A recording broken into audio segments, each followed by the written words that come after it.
अस्सलाम वालेकुम। कल हमने रोज़ एंड कॉलम्स के बारे में पढ़ा था, तो ये मैंने आज फिर से एक एग्जांपल लिख दिया है कि रोज़ कैसे हैं और कॉलम्स कैसे होते हैं।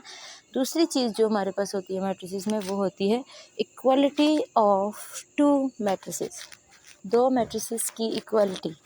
तो वो हम लिखते कैसे हैं कि इक्वलिटी और डज़ नॉट, यानी कि हमारे पास दो नंबर जब इक्वल आते हैं उसके बारे में। तो equality does not mean equity. इसका मतलब ये नहीं है कि अगर इस इक्वल टू के इस साइड पे 2 है तो इक्वल टू के दूसरी साइड पे भी 2 होगा तभी इक्वल होंगे, नहीं। हम अलग अलग नंबर्स भी लिख सकते हैं, जैसे मैंने अभी मैट्रिक्स में लिखा है 1 2 3 4 इक्वल टू 21 0 1 4। तो ज़रूरी नहीं है कि हमारे पास इक्वलिटी में दोनों नंबर्स इक्वल है। तो अब हम एक्सरसाइज 1.1 पे जाते हैं। क्वेश्चन नंबर 1 है जिसमें पूछा गया है कि मैट्रिसेस में बताएं कि स्क्वायर मैट्रिक्स कौन सी है और रेक्टेंगुलर मैट्रिक्स कौन सी है। तो पार्ट 1 में कर रही हूँ। A = 2 3 0 5। करने का तरीका यही है बच्चों, सबसे पहले कि आप हमेशा इसको प्रॉपर मेथड से जितना करेंगे उतना ही काम नीट होगा और उतना ही अच्छा काम देखा जाएगा और आपको समझ भी आएगी। तो हम सोल्यूशन के बाद क्वेश्चन रिपीट कर लिया मैंने, ठीक है। फिर अब हम लिखेंगे सबसे पहले कि नंबर ऑफ़ रोज़ कितनी हैं। तो नंबर ऑफ़ रोज़ इन ए, मैं नीचे एक बार लिख लेती हूँ कि नंबर ऑफ़ कॉलम्स भी कितने हैं, क्योंकि रोज़ एंड कॉलम्स हम मैट्रिक्स में दो ही तो चीज़ें पढ़ते हैं, तो उनको लिखना ज़रूरी है।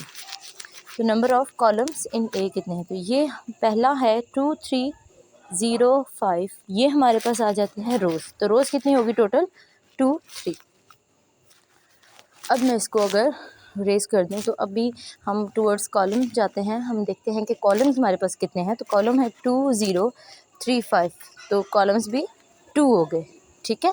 तो इस तरह हमारे पास number of rose in A हो गई 2 and number of columns in A हो गए 2। अब हम लिख लेते हैं कि आपस में इक्वल हैं या नहीं, वो तो आई थिंक आप सबको पता चल ही गया होगा। Number of rows equal to number of columns, ये बराबर हैं।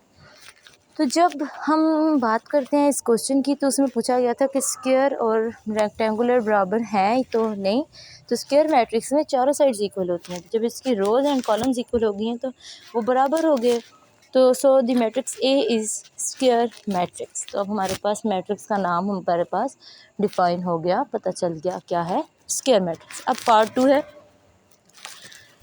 पार्ट 2 हमारे पास हम ले लेते हैं 6 3 -1, और सेकंड रो में हम लिख लेते हैं 1 5 2, और इसको हम नाम दे देते हैं बी का।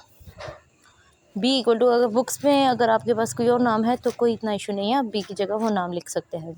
अगेन सोल्यूशन के बाद क्वेश्चन रिपीट किया, नंबर ऑफ़ रोज़ लिखेंगे एंड नंबर ऑफ़ कॉलम्स लिखेंगे।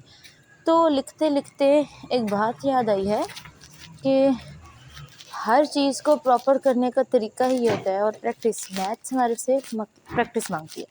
आप अगेन से ये देखें, हमारे पास 6 3 -1 1 5 2 रोज़ में आ गई, तो 2 रोज़ हो गई।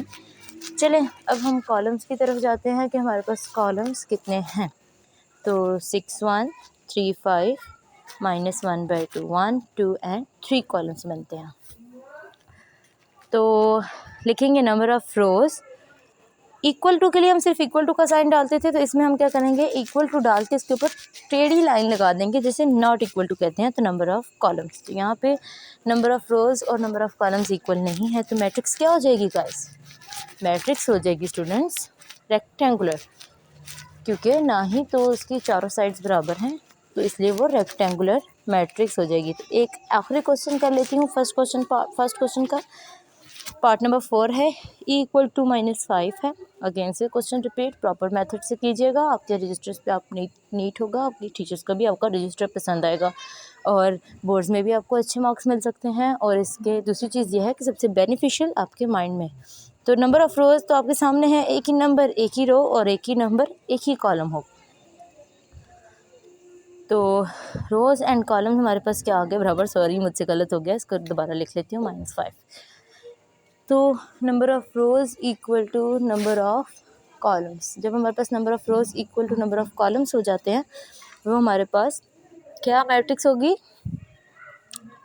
स्क्वायर मैट्रिक्स होगी। तो so the matrix E A square matrix, ठीक है। मेरे ख्याल में सबको थोड़े बहुत समझ तो आ गई होगी। अभी मैं बाकी क्वेश्चंस के पार्ट्स आपको यहाँ लिख देती हूँ। उस क्वेश्चन के जो पार्ट्स रह गए हैं वो होमवर्क है, आप लोग अपने पास करेंगे और वो प्रैक्टिस भी हो जाएगी और आपको समझ भी इजीली आ जाएगी। और इसी तरह प्रॉपर मेथड से कीजिएगा, इंशाल्लाह नेक्स्ट वीडियो जल्दी आएगी। अल्लाह हाफिज़। लेकिन एक और चीज़, सॉरी, अल्लाह हाफिज़ करने से पहले मैं ये स्टार्ट में बताना भूल गई, तो अभी लास्ट में बताती हूँ। स्क्वायर हमें कैसे पता चलेगा कि वो स्क्वायर मैट्रिक्स है और वो रेक्टेंगुलर मैट्रिक्स है? तो सॉरी, मैं ये स्टार्ट में बताना चाहती थी लेकिन मेरे माइंड से निकल गया। तो स्क्वायर की 4 साइड्स होती हैं और वो 4 की 4 क्या होती हैं? इक्वल्स होती हैं, ठीक है। तो रेक्टेंगुलर की 4 साइड्स होती हैं लेकिन उसकी 2 साइड्स इक्वल होती हैं और 2 साइड्स इक्वल होती हैं। तो 2 साइड्स एंड 2 साइड्स जो हैं वो हमारे पास इक्वल होती हैं। तो इसी वजह से हमारे पास क्या हो जाता है कि स्क्वायर मैट्रिक्स और जो है रेक्टेंगुलर मैट्रिक्स आती है, ठीक है। और ये भी कॉलम रो का दोबारा से लिख दिया गया है कि कॉलम्स में क्या है और रोज़ में क्या है। तो ये एक एक्स्ट्रा में लिख दी हूँ, 1 2 3 5 4 6 के स्टार्ट में भी थोड़ा सा लिखा हुआ है, अगेन लास्ट में फिर से लिख रही हूँ कि मैंने ये लिखा कैसे था। तो रो 1 कौन सी कहलाएगी, रो 2 कौन सी कहलाएगी, रो 3 कौन सी कहलाएगी, और ये जो ब्रैकेट्स के अंदर, ब्रेसेस के अंदर जो नंबर्स हैं इनको हम कहते होते हैं elements of a matrix. Matrix के एलिमेंट्स कहलाते हैं ये हमारे पास। तो अभी के लिए अल्लाह हाफिज़।